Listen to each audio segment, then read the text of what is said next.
There is so much helpful parenting advice out there. So much that makes you go, oh, that's definitely going to help. It's going to make me a better parent. It's going to increase the quality of my connection between myself and my children. I need to do this. And Instagram, TikTok, and the other social platforms are some of the places where you get that advice. But my goodness, there's some bad stuff out there as well. Not helpful at all. And today on the Happy Families podcast, where you get real parenting solutions every day, because we're Australia's most downloaded parenting podcast, Kylie and I are going to walk you through our three, what would you call it? The three pieces of parenting advice that we're going to ignore forever and teach our kids to ignore and hopefully help you, encourage you to ignore as well. Stay with us. So, Kylie, I'm going to get you to kick it off with your first one, and we're going to go like you, me, and let's share the three things each that we think we should be ignoring as parents because the parenting advice is terrible. So my first one is the whole myth that controlled crying is an opportunity for babies to learn independence through distress. Yeah. No, bad idea. Controlled crying is out. Fundamentally misunderstands how attachment works. I've got to jump in really quickly. I spoke to somebody just the other day who was all for controlled crying, and I asked them how old their child was, and it was like a 3-month-old child or something like that. And I was just like, I'm totally against it. But even if you are going to do it, research in this specific area is actually quite clear. There's not a lot of good research on controlled crying, letting them cry it out. But there is clear research that if your child is under 6 months, you don't do it. It's bad for the child, full stop, end of story. Just don't. I just wanted to put that in as a public service announcement. But anyway, back to you. So there's a reason that you don't like it. Well, when we ignore our baby's primary form of communication, what are we teaching them? We're teaching them that they don't matter. Like it breaks my heart. And I can't do it. Yeah, and we've been there and we've been through it, and it's pretty brutal, isn't it? Like a really, really rough thing to do. Kylie, my first one. Mm-hmm. My first one is that timeouts teach consequences. Mm-hmm. I've been on a personal mission to eradicate Super Nanny's "you need a timeout" thing from the Parenting Resource Manual for about 20 years now. Timeouts are essentially punishment disguised as pedagogy. That is, I'm trying to teach you something here, but you know what they do? They prioritize adult control over any learning and relationship repair. When you put a child in timeout, you make them into the victim, and you make yourself their enemy. The only learning that happens is they plot revenge. Like they learn. I was about to say, like, who in their right mind thinks that getting their child in trouble and then isolating them is going to create any positive feelings in the relationship? I'm glad you used the word isolation. So Dr. Daniel Siegel, who wrote The Whole Brain Child, he highlights that isolation during emotional distress actually impairs the developing brain's capacity for self-regulation. And if there's no self-regulation, there's not going to be any learning. Children, when they're struggling with their behavior, they don't need banishment. They need connection. They need problem solving. They need someone to help them to understand their feelings, not just suppress their behavior. So my first one is let's just not take any advice. Parenting advice that I'm ignoring. Timeout is good for kids. Not true. I can't believe I just made that noise. Okay. All right. What's your second one? Number 2 for me is responsiveness spoils your child. This advice, it just treats love like this finite resource. Oh, you're spoiling them. You're giving them attention. You're going to spoil them. Yeah. And I think that the idea that giving our children attention is actually going to do them damage is so far from the truth. It breaks my heart. Yeah, I think it's like this old-fashioned traditional concept that if you spoil your child, it's basically saying your kid's naturally manipulative as opposed to your children are naturally seeking connection and security. To me, that's the central thing there. You are not spoiling your child if you give them attention. They need your responsiveness, would be my response to that. After the break, my last 2, including what to do about tantruming children. Apparently, if you ignore it, it'll stop. And the myth that we're supposed to let our kids learn to self-soothe. And I know you've got a classic that you might read about in Jane Austen.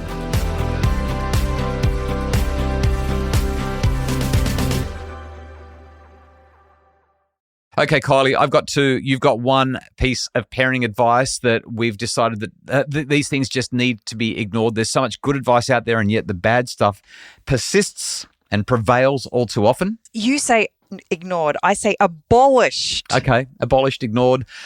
Anyone who does this needs to sit in the naughty chair for, how old are you? 40? No, that doesn't.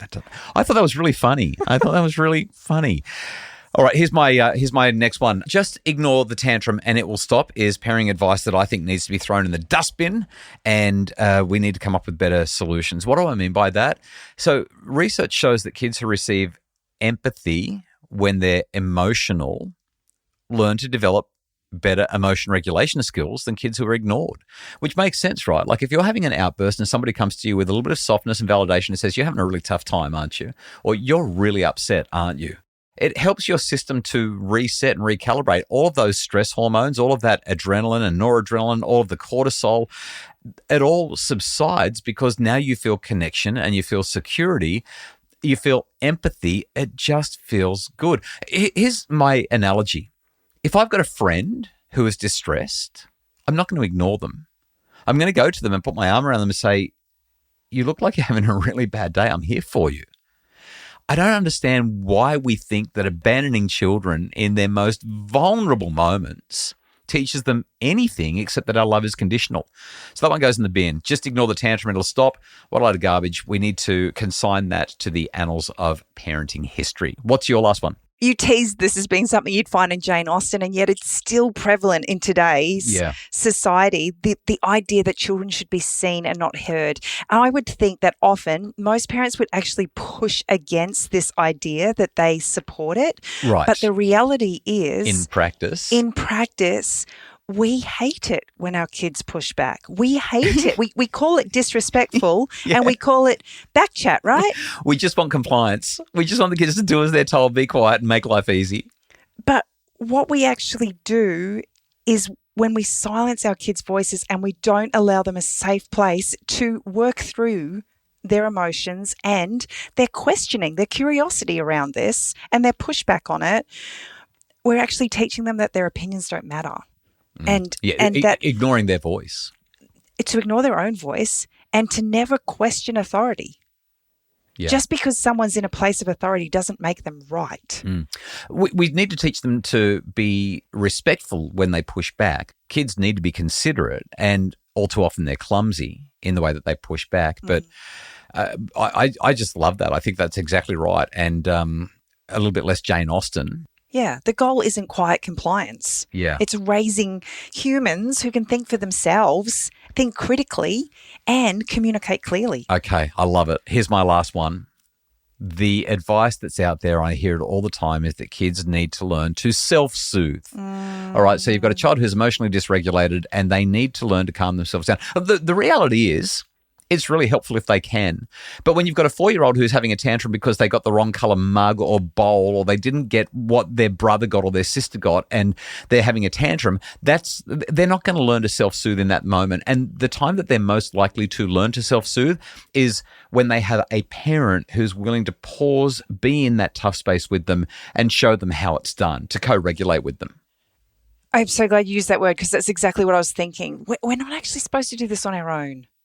We're actually supposed to do this. I was going to say that and I went together. on my tangent. Yeah, exactly right. Yeah. Co-regulation is how we do it. We catch other people's calm. We catch other people's peace. We catch other people's love. And it's not about codependency. It's acknowledging that when we have big emotions, we just need someone to see us. Yeah, I soothe myself way better if I'm emotionally distressed when I spend time with you. Or if I'm emotionally distressed because of you, which happens very, very infrequently, I soothe myself better when I get to just be in the company of others. And sometimes you don't even need them to do anything or say anything. No. We are ultra social people. In fact, just talking about this now, it reminds me of so the guy behind attachment parenting, that parenting style that you hear about from time to time, Dr. Alan Shaw. His research on attachment shows that emotion regulation develops through thousands repeated experiences of co-regulation with caring people around you. Yeah. You think about, you're having a bad day. You don't want to be around anyone. but somebody you love pushes you out the door and says, come on, we're going to go and do something. 9 times out of 10, you have the best day ever. And not because you've talked about anything particular, but you've gone through a co-regulation process together without even knowing that that's what you've done. Yeah, I just had a thought about that, how you have to have the repeated thousands and thousands of experiences of co-regulation so that you can learn how to do it.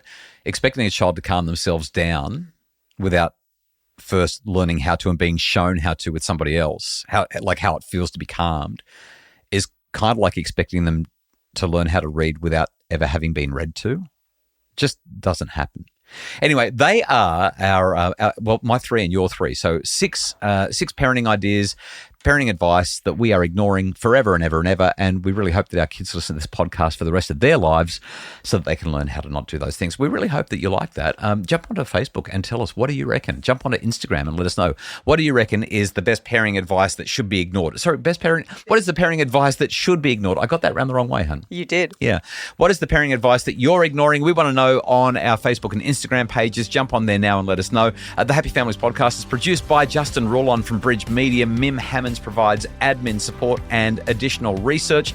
If you would like more information about making your family happier, visit us at happyfamilies.com.au. And if you've loved this pod and you reckon you know someone that might benefit from it and use it to make their family happier, click the share button and spread the news around. We love how many new people are finding the Happy Families podcast.